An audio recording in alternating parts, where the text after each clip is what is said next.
Hey everyone, it's Pastor Stephen here from Regeneration Church Monash, and welcome to 3-Minute Song Theology.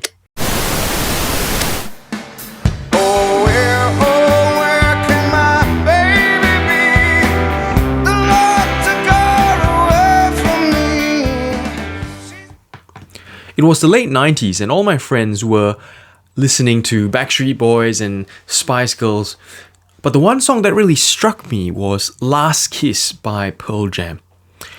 If you don't know, the song tells a tragic true story of a young man who takes his girlfriend out on a date in his daddy's car, but they meet with an accident.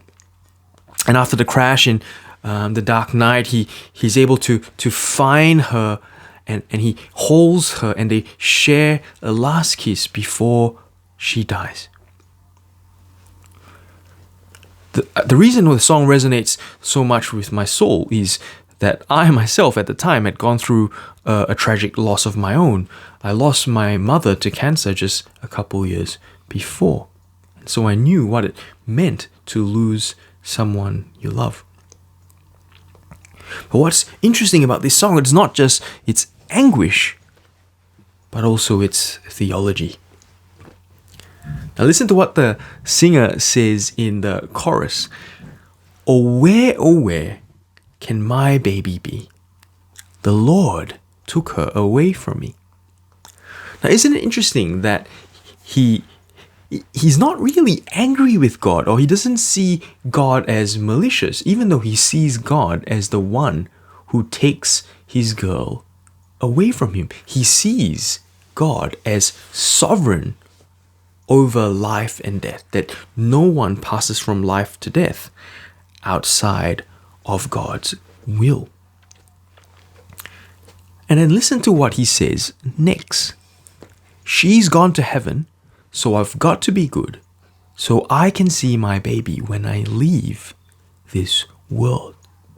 He assumes, firstly, that his girlfriend is in heaven, and then he assumes that to go to heaven to join her, he needs to live this good life and do these good works so that he can be acceptable to God and enter heaven. Now, this is what we actually call the gospel of works righteousness. That is, that you need to do enough good works so that God will be pleased with you and allow you to enter into heaven. And really, this is the natural inclination of the human heart. But the prophet Isaiah says that our good works are like filthy rags before God. If getting to heaven was up to us, none of us would be good enough to make it. What you and I need is a gospel of grace. The Apostle Paul writes in Ephesians 2, "For you are saved by grace through faith. This is not of yourselves, it is a gift from God, not by works, so that no one might boast." You see, the only one who lived a good life that lived up to God's standards was Jesus Christ. But instead, he died the death of a guilty criminal.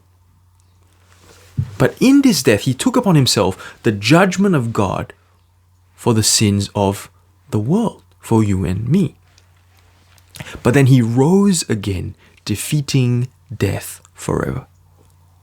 So much so that if anyone would put their trust in him, would believe in him, they would receive this eternal life and forgiveness of sins. So this is how I would sing the chorus. She's gone to heaven, so I know I need grace, so I can see my mommy when I leave this world.